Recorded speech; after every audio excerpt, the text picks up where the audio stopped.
港股而家夠唔夠平？係唔係有機會啦？但其實港股最大嘅特點唔係低估，而係極端。佢可以將一個行業殺到你而覺得已經唔可能再跌啦，結果繼續跌落去，亦都可以喺市場所有人都放棄嘅時候，突然行出一輪快速而猛烈嘅反彈。所以睇港股最重要嘅能力唔係猜底，而係判斷流動性幾時翻嚟。港股嘅底部往往係估值跌出嚟嘅，但真正嘅反轉需要資金重新入場確認。那麼如何判斷港股流動性是否回歸呢？第一，睇美元週期。港股係離岸市場，天然受到全球資金影響。當美元流動性收縮嘅時候，全球資金更傾向於流向確定性更高嘅資產，比如美股核心公司、美元現金、債券等。呢個階段，港股即使估值好低，亦都好難吸引大量資金回流。但係如果美聯儲進入寬鬆週期，利率壓力下降，美元流動性開始釋放，全球資金就會重新尋找高彈性嘅市場。而港股咧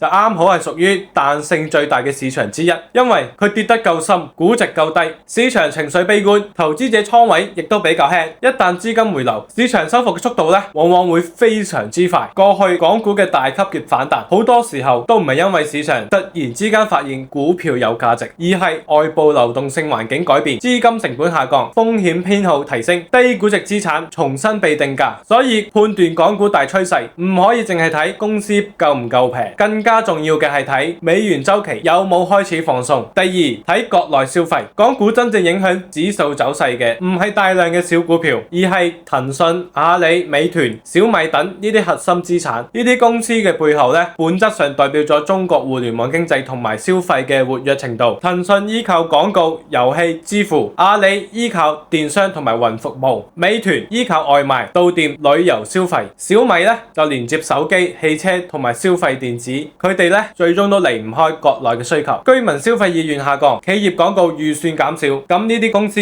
即使估值低，市場都會繼續懷疑未來嘅增長喺邊度。如果社會消費數據改善，服務消費回暖，廣告、電商、本地生活需求恢復，那麼市場關注點就會改變，資金買入嘅唔再係平，而係復甦。呢個就係港股嘅關鍵，平只會帶嚟反彈，復甦先可以帶嚟趨勢。第三，睇行業景氣度。港股經常出現一種行情啊，先將一個行業打到極度悲觀，然後一旦行業出現轉機，市場咧會快速完成重新估值。比如創新藥，當融資困難、商業化壓力大、市場信心不足嘅時候，好多公司估值會重新壓到好低。但只要出現重大合作、海外授權、核心產品突破，市場預期可能會快速改變，股價亦都會出現猛烈嘅收復。互聯網行業亦都一樣，過去因為監管、增長放緩等因素，估值長期受到壓制。但如果政策環境穩定、消費恢復、廣告同埋電商收入改善，資金就會重新翻到去核心公司。所以港股嘅大機會睇流動性，小機會睇行業景氣，大方向靠美元週期，小機會靠行業反轉。那麼具體判斷港股流動性翻嚟未嘅，可以睇4個細節。第一，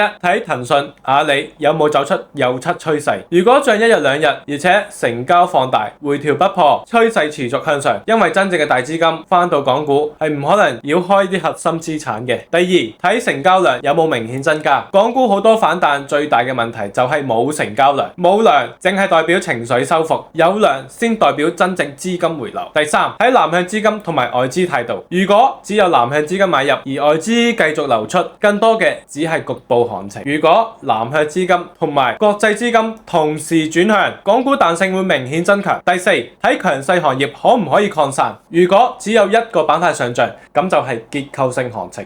但係如果互聯網、創新藥、消費、科技等多個方向輪番走強，咁就講明咧市場嘅風險偏好正在恢復。最後總結一句，港股唔需要急住抄底，因為港股真正嘅底好多時候比想象中嘅更加要深。提前一步買入並唔代表勇敢，好多時候正係提前承擔咗等待嘅痛苦。真正好嘅策略係等待信號出現，等美元週期轉向寬鬆，等國內消費改善，等騰訊、阿里走出右側，等成交量翻嚟，等強勢行業開始擴散。港股嘅機會從來都唔細嘅，但佢需要嘅係流動性點火，喺火仲未真正點燃之前，唔好急於證明自己睇得準，等資金回流再行動。對於港股呢種市場嚟講，慢一步確認，往往永遠嚟得切。好啦，如果你對港股感興趣嘅，歡迎訂閱我。